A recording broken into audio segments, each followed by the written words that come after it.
What's up, everybody? You are watching the J-Red Show on YouTube and TikTok. The Buffalo Bills close out Highmark Stadium with a 35-8 victory over the New York Jets in what's likely gonna be the final game at Highmark Stadium unless they face the Los Angeles Chargers in the AFC Championship game. There's not much to talk about this game. It was just an impressive win against a really bad Jets team. Bills rest their starters. So still very nice to win on the final game of the stadium. Although they had a little bit of a scare when Maxwell Harrison suffered an injury. Fortunately, it doesn't look like it's so serious. It's day-to-day, so hopefully they can time the playoffs. But this show, I want to talk about my history with the Buffalo Bills Stadium. My very first Buffalo Bills game at the stadium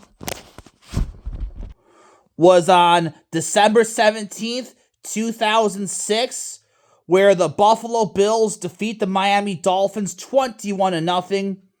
I got tickets through Genesee Community College in my freshman year. Lee Evans scored all 3 Buffalo touchdowns. He was a great wide receiver. It's a shame the Bills wasted him on J.P. Lossman. The next Bills game I attended was the very next year, 2007. Same situation. I got tickets through GCC. They went to face the Miami Dolphins on December 9th, and they won 38-17.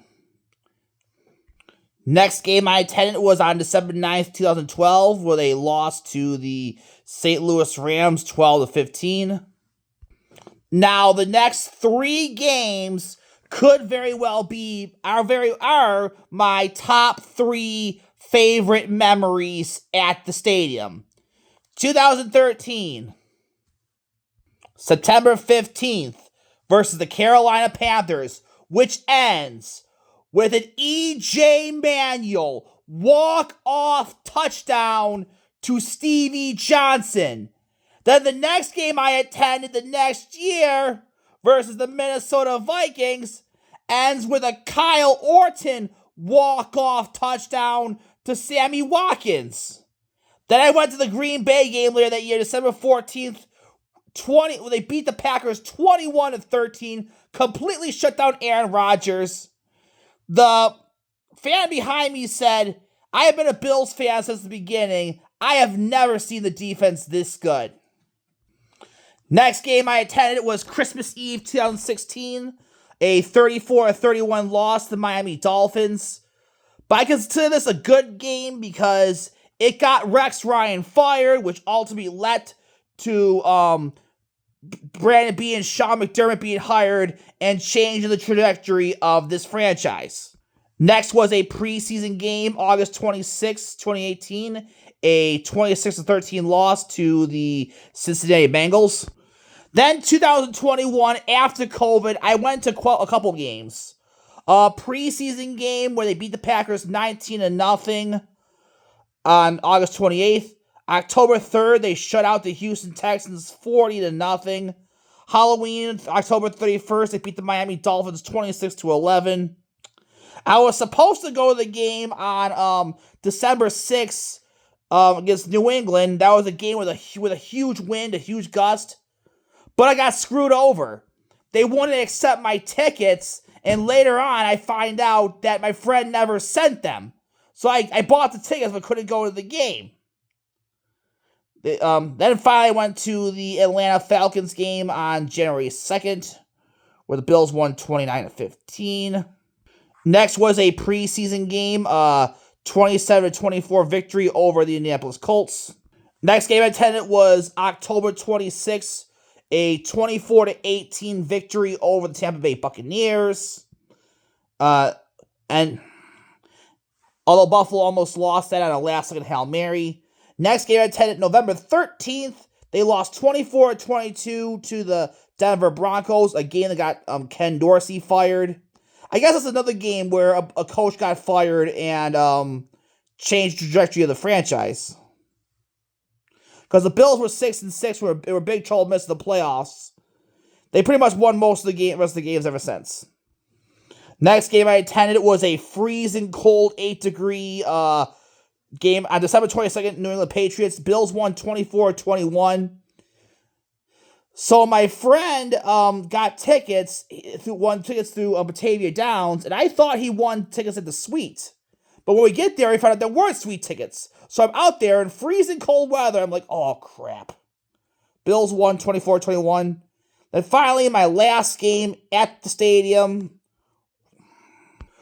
was a preseason game. While the Patriots game was really cold, this game was very hot. It was on August 9th of 2025. The Bills lost to the New York Giants 34-25. I took my girlfriend there. Her favorite player, Dawson Knox, scored a touchdown. I have a picture of that on YouTube and TikTok. And that's it for Bills games. I went to four concerts. Billy Joel in 2021, Metallica in 2022, Luke Combs in 2024. And then 2025, I sort of went to George Strait. I couldn't afford a ticket, but me and my girlfriend, we listened on the outside. So those are my 4 concerts. Been there for plenty of blood drives. Walked on the field. Met Trent Edwards. So yeah, it was a very bittersweet day. The stadium will be closing now. No more games at the stadium unless they face the Chargers the AFC Championship game. Very sad, but I'm very excited for the new stadium. Buffalo Bills are going to the playoffs to take on the Jacksonville Jaguars. When it comes to ceilings versus floors, I think the Bills have the highest ceiling. I mean, the reasons Bills fans should be optimistic, there's reasons for optimism, there's reasons for pessimism. The reason for optimism is they have the best quarterback in the playoffs and the best running back in the playoffs. But there's a lot of problems, a lot of reason for pessimism. Lack of a number 1 wide receiver. Question marks on defense. Although back to that optimistic side, the defense has been playing better as of late. But every team has flaws. There is no super team. Every team has holes. So I understand the criticisms towards Brandon Beane and Sean McDermott. But every team has flaws. Every team has holes. The Jaguars have a really good run defense. So the key is just get James Cook going. If they don't do that, it's going to be a long day for them. Because this team struggles when they don't get the run game going. Pretty much any hope of the Bills winning the Super Bowl is just Josh Allen and James Cook put on the Superman capes and just playing lights out. Now, how scary the Jaguars are, they've been red hot as of late.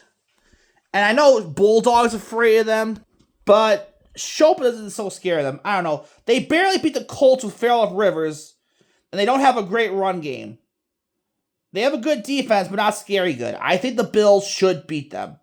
I'm more scared of a team with an elite defense like Denver or Houston.